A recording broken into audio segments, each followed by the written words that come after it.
खबरों के बुलेटिन के स्पॉन्सर ने रियल्टर गुरजतिंदर सिंह रंधावा। हर तरह की प्रॉपर्टी खरीदण ते वेचण लई तुसीं कॉल कर सकते हो। सत श्री अकाल जी, तुसीं देख रहे हो पंजाब मेल USA TV ते मैं सुरभि। खबरां दे इस बुलेटिन च बहुत-बहुत स्वागत। पेश आन देश ते विदेश नाल जुड़ियां होईयां कुछ खास ते चोणवीआं खबरां। अमेरिका च होटल रेस्तरां ते छापेमारी रोकण दा हुकम। ट्रंप ने इमीग्रेशन अधिकारियों नूं दिता आदेश। ट्रंप दे 79वें जन्मदिन ते फौजी परेड अते देश भर विच विरोध। अमेरिका च सियासी लीडर दी गोली मार के हत्या। ईरान वालों अमेरिका, फ्रांस अते यूके नूं खुली धमकी। तनाव विचाले अमेरिका दी अपने नागरिकां नूं एडवाइजरी, ईरान च रहना जानलेवा, तुरंत उत्थों निकलो। दुबई दी 67th मंजिला इमारत च भयानक अग लगी, जिस विच 3820 लोकां नूं सुरक्षित कढिया। हुण इन्हां खबरां दा विस्तार। इस दे नाल ही देश ते विदेश नाल जुड़ियां होईयां तमाम खबरां।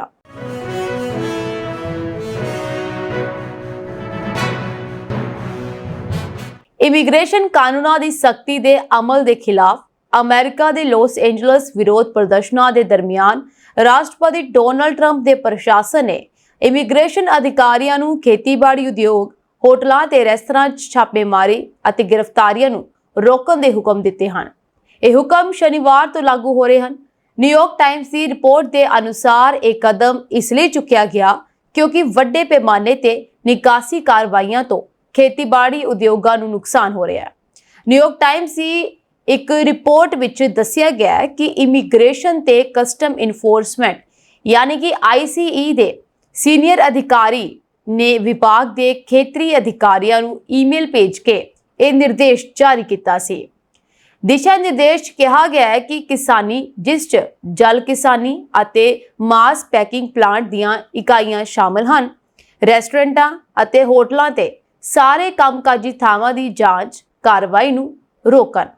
एजेंटां नूं हुकम दिता गया कि वो किसी भी व्यक्ति नूं कैद च ना लैण जो दस्तावेज़ां तो वांझे हैं पर जिन्हां दा कोई आपराधिक रिकॉर्ड नहीं है। घरेलू सुरक्षा विभाग ने इस दिशा निर्देश की पुष्टि की है ते कहा है कि ਅਸੀਂ राष्ट्रपति के निर्देश का पालन करांगे ਅਤੇ अमेरिका ਦੀਆਂ सड़कों तो अपराधी गैर कानूनी प्रवासियों ਨੂੰ हटाਉਣ ਦੇ ਲਈ काम करते रहांगे। ਜ਼ਿਕਰਯੋਗ है कि ट्रंप ने कहा सी कि ਉਹ देश ਦੇ किसानी ਅਤੇ होटल उद्योगां ਨੂੰ प्रवासी कार्रवाई तो राहत देਣ ਲਈ जल्द ही हुक्म जारी करनगे। ਇਹ उद्योग प्रवासी मजदूरां ਤੇ बहुत निर्भर ਹਨ। अमरीकी किसानी उद्योग समूहां ने लंबे समय तो ट्रंप ਨੂੰ ਬੇਨਤੀ ਕੀਤੀ है कि इस खेतर नूं समूहिक निकास तो बचावे क्योंकि इस नाल खाद दी सप्लाई चेन प्रभावित हो सकती है। ट्रंप देश च नजायज़ रूप च रहिंदे लोकां नूं कड्ढण दा वादा पूरा करन लई कार्रवाई कर रहे हैं, पर प्रदर्शनकारियां अते कुछ ट्रंप दे समर्थकां ने उन्हां लोकां नूं निशाना बनाउण उत्ते सवाल चुके हैं जो अपराधी नहीं हैं। यह महत्वपूर्ण है कि इस हफ्ते लॉस एंजलिस छापे के खिलाफ प्रदर्शन दौरान अधिकारियों और स्थानक पुलिस नाल झड़पां होईयां, जिन्हां विच कई लोग जख्मी हो गए और कईयां नूं गिरफ्तार भी किया गया। ट्रंप प्रशासन के इमीग्रेशन कानूनों के सख्ती नाल लागू होने के खिलाफ लोग इकट्ठे हो रहे हैं। प्रदर्शनकारियों के नाल निजटण लई राष्ट्रपति डोनाल्ड ट्रंप के हुक्म ते लॉस एंजलिस दे विच 700 मरीन यानी कि सैनिकों का खास दस्ता तैनात किया गया। मरीन कापस अमरीकी हथियारबंद फौज का एक अंग है अते इस दे जवान जमीन अते समुद्र दोहां दे विच लड़ाई लड़न विच समर्थ हुंदे हन। ट्रंप प्रशासन ने 2000 नैशनल गार्ड भी भेजे सन। इस तरह इत्थे नैशनल गार्ड की गिनती 4000 हो गई है। वाशिंगटन DC ने शनिवार यानी कि 14 जून ਨੂੰ अमरीकी फौज की 250ਵੀਂ वर्षगंढ ਅਤੇ राष्ट्रपति डोनाल्ड ट्रंप के 79वें जन्मदिन ਨੂੰ एक ਵੱਡੇ ਪੱਧਰ ਦੀ फौजी परेड ਦੇ ਨਾਲ ਮਨਾਇਆ। ਇਹ ਪਰੇਡ ਨੈਸ਼ਨਲ ਮਾਲ ਅਤੇ ਵਾਈਟ ਹਾਊਸ ਦੇ ਨੇੜੇ ਹੋਈ, ਜਿਸ ਵਿੱਚ ਹਜ਼ਾਰਾਂ फौजी, ਦਰਜਨਾਂ ਟੈਂਕ, ਬਖਤਰਬੰਦ ਵਾਹਨ, ਫਲਾਈਓਵਰ ਅਤੇ ਆਤਿਸ਼ਬਾਜ਼ੀ शामिल रही। ਪਰੇਡ ਦੀਆਂ ਕੁਝ ਖਾਸ ਵਿਸ਼ੇਸ਼ਤਾਵਾਂ ਸਨ। इस विच 6700 तो वध फौजी सन, 84 फौजी वाहन सन, दर्जना जहाज अते हैलीकॉप्टर भी सन। इस दे नाल ही तुहानूं दस दवां कि शाम 6:30 बजे मुख्य परेड शुरू हुई। ट्रंप ने परेड नूं देश की शान अते फौज की ताकत का प्रतीक भी दस्सिया। समारोह की लागत दे विच 25 तो लैके $45 मिलियन का खर्चा दस्सिया जा रहा है। अंकाली गई है ਵਿਰੋਧ ਪ੍ਰਦਰਸ਼ਨ ਅਤੇ ਰਾਜਨੀਤਿਕ ਹਲਚਲ ਵੀ ਇਸ ਸਮੇਂ ਬਹੁਤ ਰਹੀ। ਦੇਸ਼ ਭਰ ਦੇ ਵਿੱਚ 1500 ਤੋਂ ਵੱਧ ਥਾਵਾਂ ਤੇ ਨੋ ਕਿੰਗਸ ਡੇ ਬੈਨਰ ਹੇਠ ਵਿਰੋਧ ਪ੍ਰਦਰਸ਼ਨ ਵੀ ਹੋਏ। ਇਹ ਵਿਰੋਧ ਟਰੰਪ ਦੀਆਂ ਨੀਤੀਆਂ, ਫੌਜੀ ਪਰੇਡ ਦੀ ਲਾਗਤ ਅਤੇ ਰਾਜਨੀਤਿਕ ਰੂਪ ਵਿੱਚ ਫੌਜ ਦੀ ਵਰਤੋਂ ਖਿਲਾਫ ਸਨ। ਕਈ ਸ਼ਹਿਰਾਂ ਨਿਊਯਾਰਕ, ਲਾਸ ਐਂਜਲਸ, ਹਿਊਸਟਨ ਆਦਿ ਵਿੱਚ ਵੱਡੀਆਂ ਰੈਲੀਆਂ ਹੋਈਆਂ। ਟਰੰਪ ਵਿਰੋਧੀ ਸਮੂਹਾਂ ਨੇ ਪਰੇਡ ਨੂੰ ਰਾਜਨੀਤਿਕ ਥੀਏਟਰ ਅਤੇ ਤਾਕਤ ਦਾ ਤਮਾਸ਼ਾ ਕਰਾਰ ਦਿੱਤਾ। ਇਹ 1991 ਤੋਂ ਬਾਅਦ ਅਮਰੀਕਾ ਵਿੱਚ ਹੋਈ ਸਭ ਤੋਂ ਵੱਡੀ ਫੌਜੀ ਪਰੇਡ ਸੀ। ਪਿਛਲੀਆਂ ਵੱਡੀਆਂ ਪਰੇਡਾਂ ਦੂਜੇ ਵਿਸ਼ਵ ਯੁੱਧ ਅਤੇ ਖਾੜੀ ਯੁੱਧ ਦੇ ਅੰਤ ਦੇ ਹੋਈਆਂ ਸਨ। ਸੋ ਟਰੰਪ ਦੇ ਇਸ 79ਵੇਂ ਜਨਮ ਦਿਨ ਤੇ ਵਾਸ਼ਿੰਗਟਨ ਵਿੱਚ ਵੱਡੀ ਫੌਜੀ ਪਰੇਡ ਕੱਢੀ ਗਈ। ਹਜ਼ਾਰਾਂ ਫੌਜੀ ਟੈਂਕ ਜਿਹੜੇ ਉੱਥੇ ਲਗਾਏ ਗਏ, ਹਜ਼ਾਰਾਂ ਫੌਜੀ ਉੱਥੇ ਸੀਗੇ, ਜਹਾਜ਼ ਸੀਗੇ, ਆਤਿਸ਼ਬਾਜ਼ੀ ਕੀਤੀ ਗਈ। ਲਗਭਗ $45 ਮਿਲੀਅਨ ਦੀ ਲਾਗਤ ਲੱਗੀ ਹੈ। ਇਸ ਪ੍ਰਦੇਸ਼ ਭਰ ਵਿੱਚ ਵੱਡੇ ਰੋਸ ਪ੍ਰਦਰਸ਼ਨ ਵੀ ਹੋਏ ਅਤੇ ਰਾਜਨੀਤਿਕ ਵਿੱਚ ਹਲਚਲ ਵੀ ਪੈਦਾ ਹੋਈ ਹੈ। ਅਮਰੀਕਾ ਤੋਂ ਹੈਰਾਨ ਕਰਨ ਵਾਲਾ ਇੱਕ ਮਾਮਲਾ ਸਾਹਮਣੇ ਆਇਆ, ਜਿੱਥੇ ਮਿਨੀਸੋਟਾ ਰਾਜ ਵਿੱਚ ਡੈਮੋਕ੍ਰੈਟਿਕ ਨੇਤਾ ਦੀ ਹੱਤਿਆ ਕਰ ਦਿੱਤੀ ਗਈ। ਮਿਨੀਸੋਟਾ ਦੇ ਡੈਮੋਕ੍ਰੈਟਿਕ ਸੈਨੇਟਰ ਜੌਨ ਹੋਫਮੈਨ ਅਤੇ ਡੈਮੋਕ੍ਰੈਟਿਕ ਨੁਮਾਇੰਦਾ ਮੈਲਿਸਾ ਹੋਟਮੈਨ ਨੂੰ ਉਹਨਾਂ ਦੇ ਘਰ ਹੀ ਵਿੱਚ ਇੱਕ ਸ਼ੱਕੀ ਵਿਅਕਤੀ ਨੇ ਗੋਲੀ ਮਾਰ ਦਿੱਤੀ, ਜੋ ਰਾਤ ਨੂੰ ਪੁਲਿਸ ਅਧਿਕਾਰੀ ਬਣ ਕੇ ਉਹਨਾਂ ਦੇ ਘਰ ਆਇਆ ਸੀ। ਮਿਨੀਸੋਟਾ ਦੇ ਗਵਰਨਰ ਵਾਲਸ ਨੇ ਕਿਹਾ ਕਿ ਡੈਮੋਕ੍ਰੈਟਿਕ ਨੁਮਾਇੰਦਾ ਮੈਲਿਸਾ ਹੋਟਮੈਨ ਅਤੇ ਉਹਨਾਂ ਦੇ ਪਤੀ ਨੂੰ ਗੋਲੀ ਮਾਰੀ ਗਈ ਹੈ। ਗਵਰਨਰ ਨੇ ਇਸ ਘਟਨਾ ਨੂੰ ਰਾਜਨੀਤਿਕ ਰੂਪ ਨਾਲ ਪ੍ਰੇਰਿਤ ਦੱਸਿਆ ਹੈ। ਪੁਲਿਸ ਮਾਮਲੇ ਦੀ ਜਾਂਚ ਕਰ ਰਹੀ ਹੈ ਅਤੇ ਪਤਾ ਲਗਾਉਣ ਦੀ ਕੋਸ਼ਿਸ਼ ਕਰ ਰਹੀ ਹੈ ਕਿ ਹੱਤਿਆ ਦਾ ਮਕਸਦ ਕੀ ਸੀ ਅਤੇ ਇਹ ਵਾਰਦਾਤ ਕਿਸਨੇ ਕੀਤੀ। ਇਸ ਮਾਮਲੇ ਨਾਲ ਜੁੜੇ ਇੱਕ ਸਰੋਤ ਦੇ ਹਵਾਲੇ ਦੇ ਨਾਲ ਦੱਸਿਆ ਹੈ ਕਿ ਸੰਭਵ ਹੈ ਕਿ ਸ਼ੱਕੀ ਵਿਅਕਤੀ ਨੇ ਘਰ ਵਿੱਚ ਦਾਖਲ ਹੋਣ ਲਈ ਆਪਣੇ ਆਪ ਨੂੰ ਪੁਲਿਸ ਅਧਿਕਾਰੀ ਦੱਸਿਆ ਹੋਵੇ। ਕਾਨੂੰਨੀ ਏਜੰਸੀਆਂ ਹਾਲੇ ਵੀ ਜਾਂਚ ਦੇ ਸ਼ੁਰੂਆਤੀ ਪੜਾਅ 'ਚ ਹਨ ਅਤੇ ਇਸ ਮਾਮਲੇ ਨੂੰ ਇੱਕ ਜਟਿਲ ਕੇਸ ਕਰਾਰ ਦਿੱਤਾ ਜਾ ਰਿਹਾ ਹੈ। ਮਿਨੀਸੋਟਾ ਵਿੱਚ ਡੈਮੋਕ੍ਰੈਟਿਕ ਨੇਤਾ ਦੀ ਹੋਈ ਹੱਤਿਆ ਨੇ ਇਲਾਕੇ ਦੇ ਨੇਤਾਵਾਂ ਦੇ ਵਿੱਚ ਦਹਿਸ਼ਤ ਪੈਦਾ ਕਰ ਦਿੱਤੀ ਹੈ। ਇਹ ਹੱਤਿਆ ਅਜਿਹੇ ਸਮੇਂ ਵਿੱਚ ਹੋਈ ਹੈ ਜਦੋਂ ਪਹਿਲਾਂ ਹੀ ਪੂਰੇ ਅਮਰੀਕਾ ਵਿੱਚ ਚੁਣੇ ਹੋਏ ਪਾਰਟੀ ਨੇਤਾਵਾਂ ਉੱਤੇ ਖਤਰਾ ਮੰਡਰਾ ਰਿਹਾ ਹੈ। ਦੇਸ਼ ਭਰ ਵਿੱਚ ਡੈਮੋਕ੍ਰੈਟਿਕ ਨੇਤਾਵਾਂ ਨੂੰ ਧਮਕੀਆਂ ਦਿੱਤੀਆਂ ਜਾ ਰਹੀਆਂ ਹਨ ਅਤੇ ਕਈ ਥਾਵਾਂ ਤੇ ਉਹਨਾਂ ਤੇ ਹਮਲੇ ਵੀ ਕੀਤੇ ਗਏ ਹਨ। ਇਸ ਕਾਰਨ ਹੁਣ ਨੇਤਾਵਾਂ ਦੇ ਵਿੱਚ ਹੋਰ ਵੀ ਡਰ ਪੈਦਾ ਹੋ ਗਿਆ ਹੈ। ਡੈਮੋਕ੍ਰੈਟਿਕ ਜੌਨ ਹੋਫਮੈਨ ਪਹਿਲੀ ਵਾਰ 2012 ਦੇ ਵਿੱਚ ਸਟੇਟ ਸੈਨੇਟ ਲਈ ਚੁਣੇ ਗਏ ਸਨ। ਇਸ ਤੋਂ ਇਲਾਵਾ ਉਹ ਅਨੋਕਾ ਹੈਨੇਪਿਨ ਸਕੂਲ ਬੋਰਡ ਦੇ ਸਾਬਕਾ ਉਪ ਪ੍ਰਧਾਨ ਅਤੇ ਸਲਾਹਕਾਰ ਵੀ ਹਨ। AFP ਦੇ ਅਨੁਸਾਰ ਡੋਨਾਲਡ ਟਰੰਪ ਨੇ ਇੱਕ ਬਿਆਨ ਵਿੱਚ ਕਿਹਾ, ਮੈਨੂੰ ਮਿਨੀਸੋਟਾ ਵਿੱਚ ਹੋਈ ਭਿਆਨਕ ਗੋਲੀਬਾਰੀ ਬਾਰੇ ਜਾਣਕਾਰੀ ਦਿੱਤੀ ਗਈ ਹੈ, ਜੋ ਸਟੇਟ ਸੈਨੇਟਰਸ ਵਿਰੁੱਧ ਇੱਕ ਨਿਸ਼ਾਨਾ ਵੱਜਿਆ ਹਮਲਾ ਜਾਪਦਾ ਹੈ। ਉਹਨਾਂ ਨੇ ਕਿਹਾ ਕਿ ਸੰਯੁਕਤ ਰਾਜ ਅਮਰੀਕਾ ਵਿੱਚ ਅਜਿਹੀ ਭਿਆਨਕ ਹਿੰਸਾ ਨੂੰ ਬਰਦਾਸ਼ਤ ਨਹੀਂ ਕੀਤਾ ਜਾਵੇਗਾ। ਮੱਧ ਪੂਰਬ ਵਿੱਚ ਇਜ਼ਰਾਈਲ ਅਤੇ ਈਰਾਨ ਵਿਚਕਾਰ ਚੱਲ ਰਹੀ ਜੰਗ ਨੇ ਖੇਤਰ ਨੂੰ ਨਵੇਂ ਅਤੇ ਖਤਰਨਾਕ ਮੋੜ ਤੇ ਪਹੁੰਚਾ ਦਿੱਤਾ ਹੈ। ਦੋਵੇਂ ਦੇਸ਼ ਲਗਾਤਾਰ ਇੱਕ ਦੂਜੇ ਤੇ ਹਮਲੇ ਕਰ ਰਹੇ ਹਨ, ਜਿਸ ਕਾਰਨ ਵੱਡੀ ਗਿਣਤੀ ਵਿੱਚ ਆਮ ਨਾਗਰਿਕਾਂ ਅਤੇ ਫੌਜੀ ਅਧਿਕਾਰੀਆਂ ਦੀ ਮੌਤ ਹੋ ਚੁੱਕੀ ਹੈ। ਇਜ਼ਰਾਈਲ ਨੇ ਆਪਰੇਸ਼ਨ ਰਾਈਜ਼ਿੰਗ ਲਾਈਨ ਹੇਠ ਈਰਾਨ ਦੇ ਪ੍ਰਮੁੱਖ ਪਰਮਾਣੂ ਅਤੇ ਫੌਜੀ ਠਿਕਾਣਿਆਂ ਤੇ ਹਮਲੇ ਕੀਤੇ, ਜਿਸ ਵਿੱਚ ਈਰਾਨ ਦੇ ਕਈ ਸੀਨੀਅਰ ਫੌਜੀ ਕਮਾਂਡਰ, ਜਨਰਲ ਅਤੇ ਵਿਗਿਆਨੀ ਮਾਰੇ ਗਏ।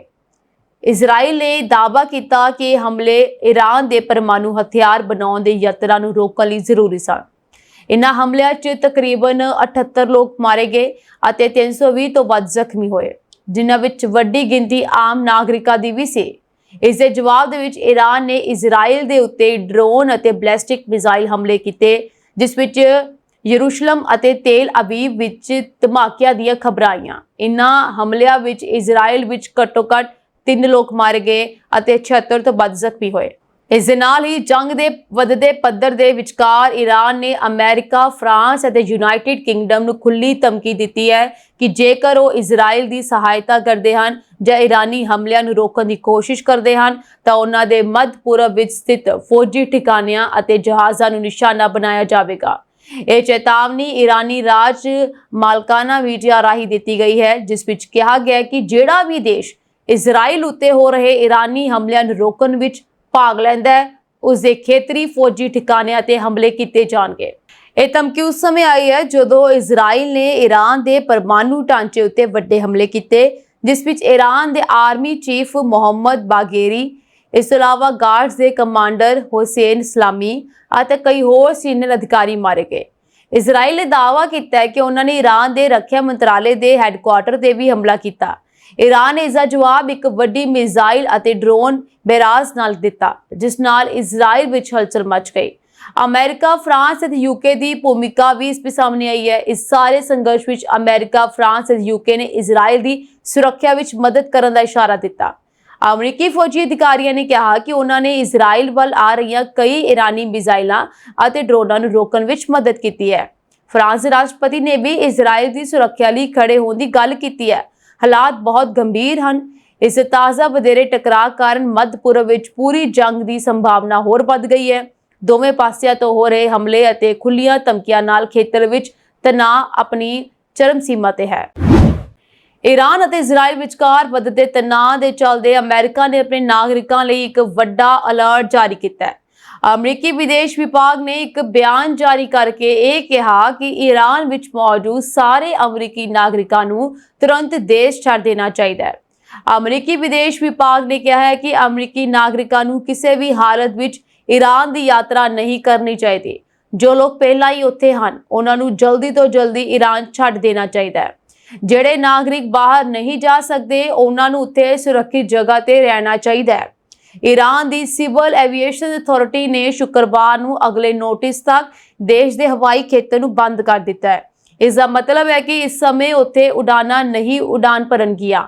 ਅਜਿਹੀ ਸਥਿਤੀ ਵਿੱਚ ਅਮਰੀਕਾ ਨੇ ਕਿਹਾ ਹੈ ਕਿ ਜੋ ਲੋਕ ਈਰਾਨ ਛੱਡਣਾ ਚਾਹੁੰਦੇ ਹਨ, ਉਹਨਾਂ ਨੂੰ ਆਪਣੀ 에ਅਰਲਾਈਨ ਨਾਲ ਸੰਪਰਕ ਕਰਨਾ ਚਾਹੀਦਾ ਹੈ ਅਤੇ ਸਥਿਤੀ ਬਾਰੇ ਜਾਣਕਾਰੀ ਪ੍ਰਾਪਤ ਕਰਨੀ ਚਾਹੀਦੀ ਹੈ।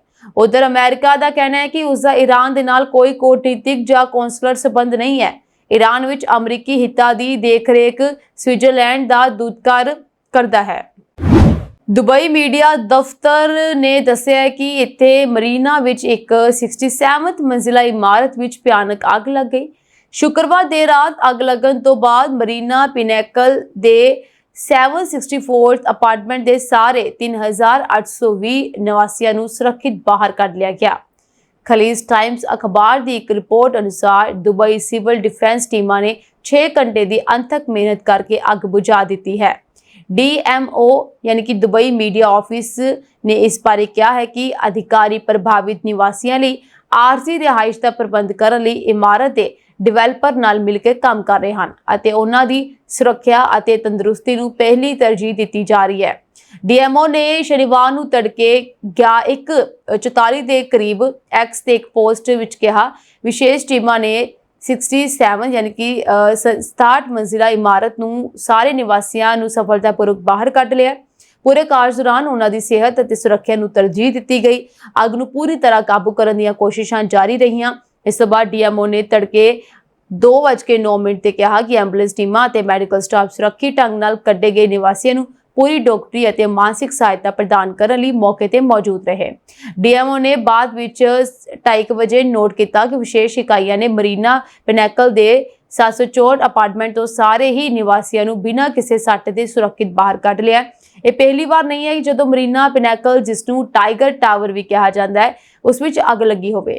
ਖਲੀਜ ਟਾਈਮਜ਼ ਨੇ ਕਿਹਾ ਹੈ ਕਿ ਮਈ 2015 ਦੇ ਵਿੱਚ ਰਸੋਈ ਦੀ ਇੱਕ ਘਟਨਾ ਨੇ 47ਵੀਂ ਮੰਜ਼ਿਲ ਤੇ ਅੱਗ ਲਗਾ ਦਿੱਤੀ ਸੀ, ਜੋ ਦੁਬਈ ਸਿਵਲ ਡਿਫੈਂਸ ਦੁਆਰਾ ਕਾਬੂ ਕੀਤੇ ਜਾਣ ਤੋਂ ਪਹਿਲਾਂ 48ਵੀਂ ਮੰਜ਼ਿਲ ਤੱਕ ਫੈਲ ਗਈ ਸੀ।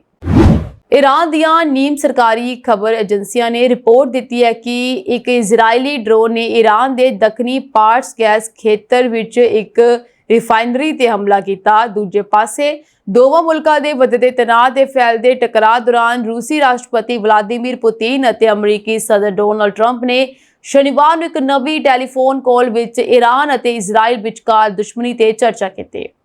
ਇਹ ਜਾਣਕਾਰੀ ਰੂਸੀ ਖਬਰ ਏਜੰਸੀਆਂ ਨੇ ਕ੍ਰੈਮਲਿਨ ਦੇ ਚੋਟੀ ਦੇ ਵਿਦੇਸ਼ ਨੀਤੀ ਸਹਾਇਕ ਯੂਰੀ ਓਸ਼ਾਕੋਵ ਦੇ ਹਵਾਲੇ ਦੇ ਨਾਲ ਦਿੱਤੀ ਹੈ।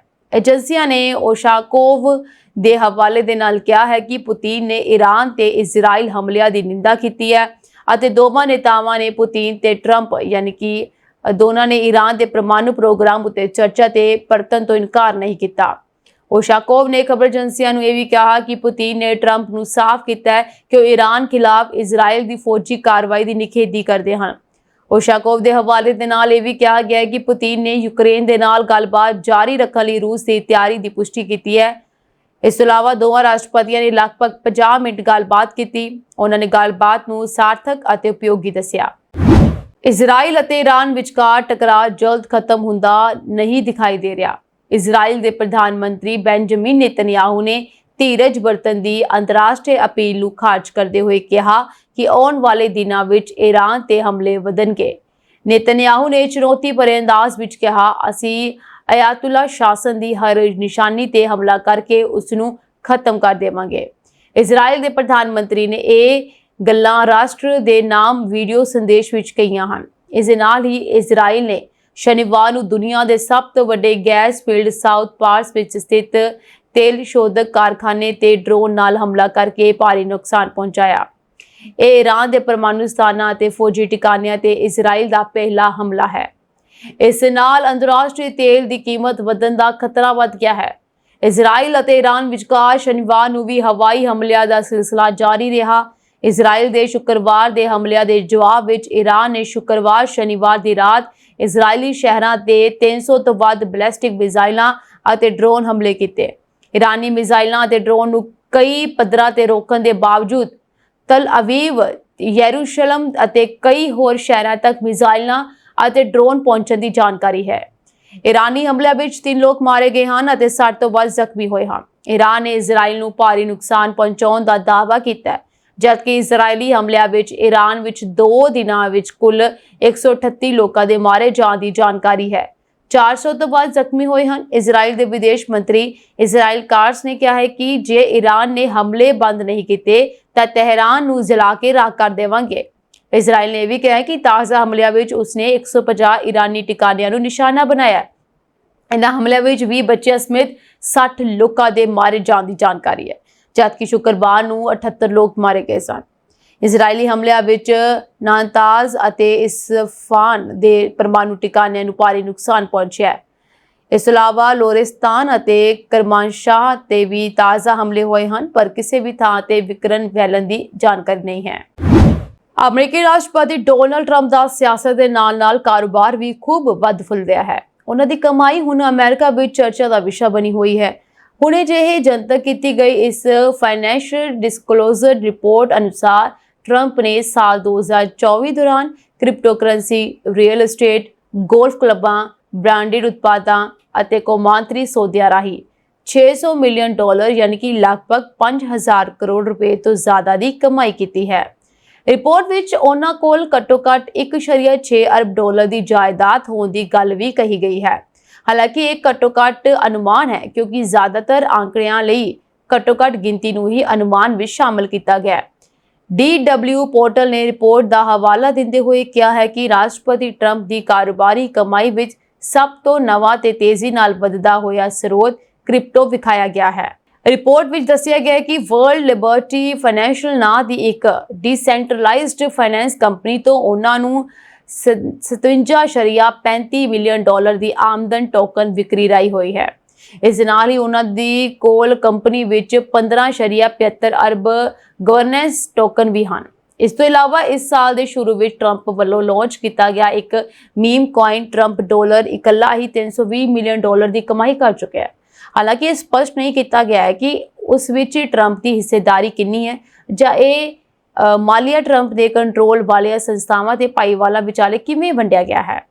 ਖਬਰ ਏਜੰਸੀ ਰਾਇਟਰਸ ਨੇ ਇੱਕ ਵਿਸ਼ਲੇਸ਼ਣ ਤੋਂ ਬਾਅਦ ਲਿਖਿਆ ਹੈ ਕਿ ਇਹ ਸਪਸ਼ਟ ਹੈ ਕਿ ਡਿਜੀਟਲ ਜਾਇਦਾਦਾਂ ਦੀ ਦੁਨੀਆ ਵਿੱਚ ਟਰੰਪ ਪਰਿਵਾਰ ਨੇ ਅਚਾਨਕ ਵੱਡੀ ਛਾਲ ਮਾਰੀ ਹੈ। ਬ੍ਰਿਟੇਨ ਦੇ ਕਿੰਗ ਚਾਰਲਸ ਤੀਜੇ ਨੇ ਸ਼ਨੀਵਾਰ ਨੂੰ ਅਹਿਮਦਾਬਾਦ ਤੋਂ ਲੰਡਨ ਦੇ ਗੈਟਵਿਕ ਜਾ ਰਹੇ 에ਅਰ ਇੰਡੀਆ ਜਹਾਜ਼ ਹਾਦਸੇ ਵਿੱਚ ਮਾਰੇ ਗਏ ਲੋਕਾਂ ਦੀ ਯਾਦ ਵਿੱਚ 1 ਮਿੰਟ ਦਾ ਮੌਨ ਰੱਖਿਆ। ਉਹਨਾਂ ਨੇ ਆਪਣੀ ਸਾਲਾਨਾ ਟਰੂਪਿੰਗ ਦ ਕਲਰ ਜਨਮਦਿਨ ਪਰੇਡ ਵਿੱਚ ਆਖਰੀ ਸਮੇਂ ਵਿੱਚ ਬਦਲਾਅ ਕੀਤਾ ਅਤੇ ਪੀੜਤਾਂ ਨੂੰ ਯਾਦ ਕਰਨ ਦੇ ਲਈ ਬਾਂਹ ਤੇ ਕਾਲੀ ਪੱਟੀ ਵੀ ਬੰਨੀ। ਬਕਿੰਘਮ ਪੈਲੇਸ ਬ੍ਰਿਟਿਸ਼ ਰਾਜਮੁਖੀ ਦੇ ਨਿਵਾਸ ਸਥਾਨ ਨੇ ਇਹ ਕਿਹਾ ਹੈ ਕਿ 74 ਸਾਲ ਦੇ ਕਿੰਗ ਨੇ ਇਹ ਬਦਲਾਅ ਇਸ ਭਿਆਨਕ ਦੁਖਾਂਤ ਵਿੱਚ ਮਰਨ ਵਾਲੀਆਂ ਸੋਗ 'ਚ ਡੁੱਬੇ ਪਰਿਵਾਰਾਂ ਅਤੇ ਪ੍ਰਭਾਵਿਤ ਸਾਰੇ ਭਾਈਚਾਰਿਆਂ ਨੂੰ ਸ਼ਰਧਾਂਜਲੀ ਦੇਣ ਲਈ ਕੀਤਾ। ਪਰੇਡ ਵਿੱਚ ਸ਼ਾਹੀ ਪਰਿਵਾਰ ਨੇ ਸਾਰੇ ਮੈਂਬਰਾਂ ਨੂੰ ਵਰਦੀ ਵਿੱਚ ਕਾਲੀ ਪੱਟੀ ਬੰਦੇ ਹੋਏ ਦਿਖਾਇਆ ਦਿੱਤਾ ਹੈ, ਜੋ ਵੀਰਵਾਰ ਨੂੰ ਅਹਿਮਦਾਬਾਦ ਤੋਂ ਲੰਡਨ ਆ ਰਹੇ ਜਹਾਜ਼ ਦੇ ਹਾਦਸੇ ਕਾਰਨ ਮਾਰੇ ਗਏ 241 ਯਾਤਰੀਆਂ ਅਤੇ ਚਾਲਕ ਦਲ ਦੇ ਮੈਂਬਰਾਂ ਨੂੰ ਸ਼ਰਧਾਂਜਲੀ ਦੇਣ ਲਈ ਸੀ। ਬਕਿੰਘਮ ਪੈਲੇਸ ਨੇ ਇੱਕ ਬਿਆਨ ਵਿੱਚ ਕਿਹਾ ਕਿ ਇਸ ਹਫ਼ਤੇ 에ਅਰ ਇੰਡੀਆ ਦੀ ਘਟਨਾ ਤੋਂ ਬਾਅਦ ਮਹਾਰਾਣੀ ਨੇ ਬੇਨਤੀ ਕੀਤੀ ਹੈ ਕਿ ਟਰੂਪਿੰਗ ਦ ਕਲਰ ਵਿਖੇ ਵਰਦੀ ਵਿੱਚ ਸ਼ਾਹੀ ਪਰਿਵਾਰ ਦੇ ਮੈਂਬਰਾਂ ਨੂੰ ਕਾਲੇ ਬਾਹਬੰਦ ਪਹਿਨਣੇ ਚਾਹੀਦੇ ਹਨ, ਜਿਵੇਂ ਕਿ ਜਲੂਸ ਦੇ ਨਾਲ ਆਉਣ ਵਾਲੇ ਸਵਾਰ ਅਧਿਕਾਰੀਆਂ ਅਤੇ ਸਾਰੇ ਵਰਦੀਧਾਰੀ ਮਿਊਜ਼ ਸਟਾਫ ਨੇ ਪਹਿਨੇ ਹੈ। ਬਿਆਨ ਵਿੱਚ ਕਿਹਾ ਗਿਆ ਕਿ ਪਰੇਡ ਦੌਰਾਨ 1 ਮਿੰਟ ਦਾ ਮੌਨ ਵੀ ਰੱਖਿਆ ਗਿਆ, ਜੋ ਕਿ ਪਰੇਡ ਦੇ ਨਿਰੀਖਣ ਤੋਂ ਬਾਅਦ ਮਨਾਇਆ ਗਿਆ, ਜਦੋਂ ਉਹਨਾਂ ਦੇ ਮਹਾਰਾਜੇ ਯਾਨੀ ਚਾਰਲਸ ਅਤੇ ਰਾਣੀ ਕੈਮਿਲਾ ਗੱਡੀ ਤੋਂ ਬਾਹਰ ਨਿਕਲੇ ਅਤੇ ਵੈਲਜ਼ ਦੀ ਰਾਜਕੁਮਾਰੀ ਨਾਲ ਮੰਚ ਤੇ ਸ਼ਾਮਲ ਹੋਏ। ਸਕਾਟਲੈਂਡ ਦੀ ਐਬਰਡੀਨ ਯੂਨੀਵਰਸਿਟੀ ਨੂੰ ਭਾਰਤ 'ਚ ਬ੍ਰਾਂਚ ਕੈਂਪਸ ਸਥਾਪਿਤ ਕਰਨ ਦੀ ਮਨਜ਼ੂਰੀ ਮਿਲ ਗਈ ਹੈ। ਇਸ ਦੇ ਨਾਲ ਹੀ ਇਹ ਭਾਰਤ 'ਚ ਕੈਂਪਸ ਖੋਲ੍ਹਣ ਦੀ ਮਨਜ਼ੂਰੀ ਪ੍ਰਾਪਤ ਕਰਨ ਵਾਲੀ ਸਕਾਟਲੈਂਡ ਦੀ ਪਹਿਲੀ ਯੂਨੀਵਰਸਿਟੀ ਬਣ ਗਈ ਹੈ। ਯੂਨੀਵਰਸਿਟੀ ਨੂੰ ਮੁੰਬਈ 'ਚ ਆਪਣਾ ਬ੍ਰਾਂਚ ਕੈਂਪਸ ਸਥਾਪਿਤ ਕਰਨ ਲਈ ਪੱਤਰ ਪ੍ਰਦਾਨ ਕੀਤਾ ਗਿਆ ਹੈ, ਜਿਸ ਤੇ 2026 ਤੱਕ ਚਾਲੂ ਹੋਣ ਦੀ ਉਮੀਦ ਹੈ। ਪ੍ਰਸਤਾਵਿਤ ਕੈਂਪਸ ਵਿੱਚ ਸ਼ੁਰੂਆਤ 'ਚ ਵਿਦਿਆਰਥੀਆਂ ਨੂੰ ਕੰਪਿਊਟਿੰਗ ਤੇ ਡਾਟਾ ਸਾਇੰਸ, ਬਿਜ਼ਨਸ ਮੈਨੇਜਮੈਂਟ, ਅਰਥ ਸ਼ਾਸਤਰ ਤੇ ਮਸਨੂਈ ਬੌਧਿਕਤਾ ਅਤੇ ਪਾਠਕ੍ਰਮ ਦੀ ਪੇਸ਼ਕਸ਼ ਕੀਤੀ ਜਾਵੇਗੀ। ਇਸ ਤੋਂ ਇਲਾਵਾ ਇਹ ਕੈਂਪਸ ਭਵਿੱਖ ਵਿੱਚ ਗਣਿਤ, ਕੌਮਾਂਤਰੀ ਬਿਜ਼ਨਸ ਮੈਨੇਜਮੈਂਟ ਤੇ ਸੂਚਨਾ ਪ੍ਰਣਾਲੀ, ਪਬਲਿਕ ਹੈਲਥ, ਫਿਲਮ ਸਟੱਡੀਜ਼ ਅਤੇ ਮਨੋਵਿਗਿਆਨ ਦੇ ਨਾਲ MBA ਦੀ ਪੇਸ਼ਕਸ਼ ਵੀ ਕਰੇਗਾ। ਕਾਂਗੋ ਦੀ ਰਾਜਧਾਨੀ ਕਿਨਸ਼ਾਸਾ ਦੇ ਕਈ ਇਲਾਕਿਆਂ ਵਿੱਚ ਭਾਰੀ ਹੜ੍ਹਾਂ ਕਾਰਨ 19 ਲੋਕਾਂ ਦੀ ਮੌਤ ਹੋ ਗਈ ਹੈ ਅਤੇ ਭਾਰੀ ਨੁਕਸਾਨ ਹੋਇਆ। ਅਧਿਕਾਰੀਆਂ ਨੇ ਸ਼ਨੀਵਾਰ ਨੂੰ ਇਹ ਜਾਣਕਾਰੀ ਦਿੱਤੀ ਹੈ। ਸਥਾਨਕ ਮੇਅਰ ਨੇ ਰੇਡੀਓ ਸਟੇਸ਼ਨ ਟੌਪ ਕਾਂਗੋ ਨੂੰ ਦੱਸਿਆ ਹੈ ਕਿ ਸ਼ੁੱਕਰਵਾਰ ਤੋਂ ਸ਼ਨੀਵਾਰ ਤੱਕ ਭਾਰੀ ਮੀਂਹ ਕਾਰਨ ਕਿਨਸ਼ਾਸਾ ਦੇ ਪੱਛਮੀ ਖੇਤਰ ਨਾਗਾਲੀਮਾ ਵਿੱਚ ਹੜ੍ਹਾਂ ਦੇ ਅਤੇ ਜ਼ਮੀਨ ਖਿਸਕਣ ਕਾਰਨ ਘੱਟੋ-ਘੱਟ 17 ਲੋਕਾਂ ਦੀ ਮੌਤ ਹੋ ਗਈ। ਉਹਨਾਂ ਨੇ ਦੱਸਿਆ ਸ਼ਹਿਰ ਦੀਆਂ 2 ਸੜਕਾਂ ਵੀ ਕੱਟੀਆਂ ਗਈਆਂ ਹਨ। ਲੈਂਬਾ ਦੇ ਮੇਅਰ ਜੀਨ ਪੋਬਾ ਨੇ ਕਿਹਾ ਕਿ ਹੜ੍ਹਾਂ ਕਾਰਨ ਦੱਖਣੀ ਖੇਤਰ ਵਿੱਚ ਇੱਕ ਕੰਧ ਡਿੱਗਣ ਕਾਰਨ 2 ਹੋਰ ਲੋਕਾਂ ਦੀ ਮੌਤ ਹੋ ਗਈ। ਇੱਕ ਪੁਲਿਸ ਕੈਂਪ ਅਤੇ ਇੱਕ ਪੁਲ ਨੂੰ ਵੀ ਨੁਕਸਾਨ ਪਹੁੰਚਿਆ ਹੈ। ਸਥਾਨਕ ਨਿਵਾਸੀ ਕਲੋਵਿਸ ਕਾਲੇਂਗਾ ਨੇ ਕਿਹਾ ਕਿ ਸਵੇਰੇ ਲਗਭਗ 3 ਵਜੇ ਸਾਨੂੰ ਇੱਕ ਉੱਚੀ ਆਵਾਜ਼ ਸੁਣਾਈ ਦਿੱਤੀ। ਜਦੋਂ ਅਸੀਂ ਬਾਹਰ ਗਏ ਤਾਂ ਅਸੀਂ ਦੇਖਿਆ ਕਿ ਗੁਆਂਢੀਆਂ ਦੇ ਘਰ ਦੀ ਕੰਧ ਡਿੱਗ ਗਈ। ਇਸ ਘਟਨਾ ਵਿੱਚ ਇੱਕ ਆਦਮੀ ਅਤੇ ਉਸ ਦੀ ਪਤਨੀ ਦੀ ਮੌਤ ਹੋ ਗਈ, ਜਦਕਿ 5 ਬੱਚੇ ਵੀ ਬਚ ਗਏ।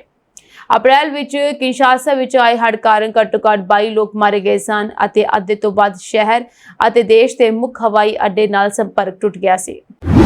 ਇਜ਼ਰਾਈਲ ਅਤੇ ਈਰਾਨ ਵਿਚਕਾਰ ਵਧਦੇ ਤਣਾਅ ਦੇ ਚੱਲਦੇ ਭਾਰਤ ਨੇ ਆਪਣੇ ਨਾਗਰਿਕਾਂ ਦੀ ਸੁਰੱਖਿਆ ਨੂੰ ਯਕੀਨੀ ਬਣਾਉਣ ਲਈ ਵਿਸ਼ੇਸ਼ ਕਦਮ ਚੁੱਕੇ ਹਨ। ਸ਼ਨੀਵਾਰ ਨੂੰ ਤੇਲ ਅਵੀਵ ਅਤੇ ਤਹਿਰਾਨ ਵਿੱਚ ਭਾਰਤੀ ਦੂਤਘਰਾਂ ਨੇ 24 ਘੰਟੇ ਐਮਰਜੈਂਸੀ ਹੈਲਪਲਾਈਨ ਵੀ ਸ਼ੁਰੂ ਕੀਤੀਆਂ ਹਨ ਅਤੇ ਭਾਰਤੀ ਨਾਗਰਿਕਾਂ ਨੂੰ ਸੁਚੇਤ ਰਹਿਣ ਦੀ ਸਲਾਹ ਦਿੱਤੀ ਹੈ। ਤੇਲ ਅਵੀਵ ਵਿੱਚ ਭਾਰਤੀ ਦੂਤਘਰ ਨੇ ਸ਼ਨੀਵਾਰ ਨੂੰ ਐਕਸ ਤੇ ਇੱਕ ਪੋਸਟ ਵਿੱਚ ਕਿਹਾ ਕਿ ਅਸੀਂ ਭਾਰਤੀ ਨਾਗਰਿਕਾਂ ਦੀ ਸੁਰੱਖਿਆ ਸਮੇਤ ਸਥਿਤੀ ਦੀ ਲਗਾਤਾਰ ਨਿਗਰਾਨੀ ਕਰ ਰਹੇ ਹਾਂ। ਕਿਸੇ ਵੀ ਐਮਰਜੈਂਸੀ ਦੀ ਸਥਿਤੀ ਵਿੱਚ ਕਿਰਪਾ ਕਰਕੇ ਦੂਤਘਰ ਦੀ 24x7 ਹੈਲਪਲਾਈਨ ਯਾਨੀ ਕਿ 24x7 ਹੈਲਪਲਾਈਨ ਨੰਬਰ ਦੇ ਨਾਲ ਸੰਪਰਕ ਕੀਤਾ ਜਾਵੇ। ਇਸ ਦੇ ਨਾਲ ਈਮੇਲ ਵੀ ਉਪਲਬਧ ਕਰਾਈ ਗਈ ਹੈ। ਦੂਤਘਰ ਨੇ ਅੱਗੇ ਕਿਹਾ ਕਿ ਸਾਰੇ ਭਾਰਤੀ ਨਾਗਰਿਕਾਂ ਨੂੰ ਇਜ਼ਰਾਈਲੀ ਪ੍ਰਸ਼ਾਸਨ ਅਤੇ ਹੋਮ ਫਰੰਟ ਕਮਾਂਡ ਦੁਆਰਾ ਜਾਰੀ ਸੁਰੱਖਿਆ ਪ੍ਰੋਟੋਕਾਲ ਦੀ ਪਾਲਣਾ ਕਰਨੀ ਚਾਹੀਦੀ ਹੈ। ਇਸ ਤੋਂ ਇਲਾਵਾ ਸ਼ੁੱਕਰਵਾਰ ਨੂੰ ਵੀ ਇਸੇ ਤਰ੍ਹਾਂ ਦੀ ਸਲਾਹ ਜਾਰੀ ਕੀਤੀ ਗਈ ਸੀ ਜਦੋਂ ਇਜ਼ਰਾਈਲ ਨੇ ਈਰਾਨ ਵਿਰੁੱਧ ਆਪਰੇਸ਼ਨ ਰਾਈਜ਼ਿੰਗ ਲਾਈਨ ਦਾ ਐਲਾਨ ਕੀਤਾ ਸੀ। ਦੂਤਘਰ ਨੇ ਫਿਰ ਕਿਹਾ ਕਿਰਪਾ ਕਰਕੇ ਸਾਵਧਾਨੀ ਵਰਤੋ, ਦੇਸ਼ ਦੇ ਅੰਦਰ ਬੇਲੋੜੀ ਯਾਤਰਾ ਤੋਂ ਬਚੋ ਅਤੇ ਸੁਰੱਖਿਆ ਆਸਰਾ ਸਥਾਨਾਂ ਤੇ ਨੇੜੇ ਰਹੋ। ਇਹ ਧਿਆਨ ਦੇਣ ਯੋਗ ਹੈ ਕਿ ਇਜ਼ਰਾਈਲ ਨੇ ਸ਼ੁੱਕਰਵਾਰ ਨੂੰ ਈਰਾਨ ਦੇ ਪਰਮਾਣੂ ਮਿਜ਼ਾਈਲ ਅਤੇ ਫੌਜੀ ਬੁਨਿਆਦੀ ਢਾਂਚੇ ਨੂੰ ਨਿਸ਼ਾਨਾ ਬਣਾਉਂਦੇ ਹੋਏ ਹਮਲੇ ਕੀਤੇ ਸਨ। ਜਵਾਬ ਵਿੱਚ ਈਰਾਨ ਨੇ ਇਜ਼ਰਾਈਲ ਤੇ ਹਵਾਈ ਹਮਲੇ ਕਰਕੇ ਹਵਾਈ ਜਵਾਬੀ ਕਾਰਵਾਈ ਕੀਤੀ, ਜਿਸ ਵਿੱਚ ਘੱਟੋ-ਘੱਟ 3 ਲੋਕ ਮਾਰੇ ਗਏ ਅਤੇ ਦਰਜਨਾਂ ਜ਼ਖਮੀ ਹੋ ਗਏ। ਤਹਿਰਾਨ ਵਿੱਚ ਭਾਰਤੀ ਦੂਤਘਰ ਨੇ ਸਥਿਤੀ ਦੇ ਮੱਦੇਨਜ਼ਰ ਐਮਰਜੈਂਸੀ ਸੰਪਰਕ ਨੰਬਰ ਵੀ ਸਾਂਝੇ ਕੀਤੇ ਅਤੇ ਭਾਰਤੀ ਨਾਗਰਿਕਾਂ ਨੂੰ ਸੁਚੇਤ ਰਹਿਣ, ਗੈਰ ਜ਼ਰੂਰੀ ਆਵਾਜਾਈ ਤੋਂ ਬਚਣ ਅਤੇ ਸਥਾਨਕ ਅਧਿਕਾਰੀਆਂ ਦੁਆਰਾ ਜਾਰੀ ਸੁਰੱਖਿਆ ਨਿਰਦੇਸ਼ਾਂ ਦੀ ਪਾਲਣਾ ਕਰਨ ਦੀ ਸਲਾਹ ਦਿੱਤੀ। ਇਹ ਸਾਂਝੀ ਦੇਸ਼ ਤੇ ਵਿਦੇਸ਼ ਨਾਲ ਜੁੜੀਆਂ ਹੋਈਆਂ ਕੁਝ ਖਾਸ ਤੇ ਚੋਣਵੀਆਂ ਖਬਰਾਂ ਹੋਰ ਅਪਡੇਟਸ ਨਾਲ ਜੁੜੇ ਰਹਿਣ ਦੇ ਲਈ ਤੁਸੀਂ ਬਣੇ ਰਹੋ ਪੰਜਾਬ USA TV ਦੇ ਨਾਲ। ਤੁਹਾਡੇ ਸਭ ਦਾ ਬਹੁਤ-ਬਹੁਤ ਧੰਨਵਾਦ।